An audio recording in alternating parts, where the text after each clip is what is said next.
Hello everyone and welcome back to my channel. तर आज आहे clean and organise with me चा part number 4 आणि यामध्ये बघणार आहेत आपण मेन्स वॉर्डरोब ऑर्गनायझेशन. तर वेळ न वाया घालवता चला व्हिडिओला स्टार्ट करूया. तर हे आहे माझ्या हजबंडचं वॉर्डरोब. सध्या असं काही आहे. चला याला आधी ऑर्गनाइज करूया. इथं वरती काही हँगर आहेत आणि हे 2 बॉक्स मी स्वतः बनवले होते, DIY केलेले. कार्डबोर्डला वॉलपेपर लावला होता. हे बॉक्स यूज करून मला 2 ते 3 वर्ष झाले आहे. सो हे पण मी आता चेंज करणार आहे. अजून चालले असते, फार काही खराब झालेले नाही आहेत ते. त्यानंतर इथं काही कपडे आहे, हे त्या जुन्या ऑर्गनायझरमध्ये ठेवणार आहे. तर आता क्लिनिंग करताना मी सर्वात आधी एक युनिट खाली करून तो क्लीन करून घेते. आता हे वॉर्डरोब मी माझ्या गरजेनुसार चेंज करते आहे. प्रत्येकाच्या गरजा वेगळ्या असू शकतात. जसं की तुम्ही माझ्या वॉर्डरोबचा व्हिडिओ बघितला असेल तर तिथं मी हँगर कुठलेही ठेवलेले नाही, कारण माझे कपडे मी खूप कमी हँग करते. म्हणून मी तिथे जागा वेस्ट न करता सर्व ठिकाणी ऑर्गनायझर यूज करून कपडे ठेवले आहे. इथं मी वॉर्डरोब क्लीन करून घेतले आहे. आता हे जे ऑर्गनायझर आहे जे तुम्ही माझ्या आधीच्या व्हिडिओमध्ये बघितले असतील त्यातलेच इथं मी पुन्हा यूज करते आहे.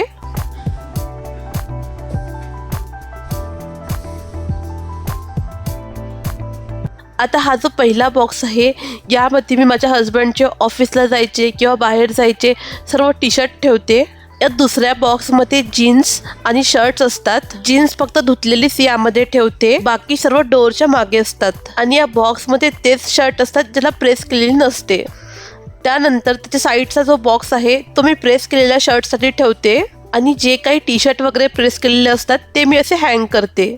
इथे एक प्रॉब्लेम झाला, हँग करताना खालच्या ऑर्गनायझरला लागते आहे, तर यातले मी एक ऑर्गनायझर काढून टाकते आणि तिथं मॅट म्हणून मी एक कॉटनची पिशवी ठेवते आहे आणि त्यावरती प्रेस केलेले कपडे ठेवते. आता ऑर्गनायझर काढल्यामुळे मी इथं प्रेस केलेले टी-शर्ट आरामात ठेवू शकते.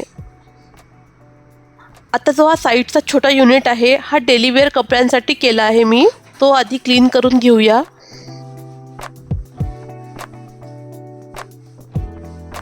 आणि हा जो वरचा युनिट आहे यामध्ये माझ्या हजबंडच्या सर्व लॅपटॉप बॅग असतात.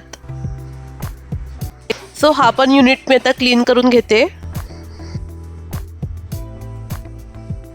ह्या ज्या बॅग्स आहेत ह्या पुन्हा तिथे ठेवून देते अशा. आता डेली वेअर कपड्यांमध्ये सर्वात आधी मी स्वेटर सर्वात मागे ठेवते. त्यानंतर त्याचवरती डेली घालायच्या पॅन्ट ठेवल्या आहे आणि त्याचसमोर डेली घालायचे टी-शर्ट ठेवते आहे. माणसांचं वॉर्डरोब ऑर्गनाइज करणं खूप सोपं आहे. एकतर त्यांचे कपडे कमी असतात आणि त्यातल्या त्यात त्यांच्या कपड्यांच्या कॅटेगरी पण कमी असतात. नंतर माझ्या हजबंडच्या हात रुमालांसाठी मी इथं प्लास्टिकचे असे ऑर्गनायझर यूज करते आहे. आता हा जो खालचा युनिट आहे यामध्ये माझ्या हजबंडचे ट्रेडिशनल कपडे आणि काही एक्स्ट्राचे कपडे असतात जे खूप कधीतरी घालतात. तर तो बॉक्स खाली करून मी आधी क्लीन करून घेतला. हे जे वरच्या युनिटमधले ऑर्गनायझर आहे आता ते मी खाली यूज करणार आहे. या 2 बॉक्समधल्या एका बॉक्समध्ये मी सर्व टी-शर्ट्स आणि शर्ट ठेवते आहे आणि दुसऱ्या बॉक्समध्ये सर्व जीन्सचे प्रकार ठेवते आहे. त्यानंतर हे काही ट्रेडिशनल कपडे आहेत हे पण त्याच बॉक्समध्ये ठेवते आहे. त्यानंतर एक्स्ट्राचे स्वेटर, स्विमवेअर सर्व मी इकडे साईडला ठेवते. आणि हा एक छोटा बॉक्स इनरवेअरसाठी. या साईडच्या युनिटमध्ये माझे सर्व बेडशीट आहेत. ते तुम्हाला मी या व्हिडिओमध्ये नाही दाखवणार, एका वेगळ्या व्हिडिओमध्ये आपण ते ऑर्गनाइज करूया. या खाली जे 2 युनिट आहेत त्यामध्ये पण मी एक्स्ट्राचं सामान ठेवलं आहे. सो कसं वाटलं तुम्हाला आजचा व्हिडिओ मला कमेंट्समध्ये नक्कीच सांगा. आणि व्हिडिओ आवडला असेल तर माझ्या व्हिडिओला लाईक करा, शेअर करा आणि चॅनलला सबस्क्राईब करा. थँक्यू.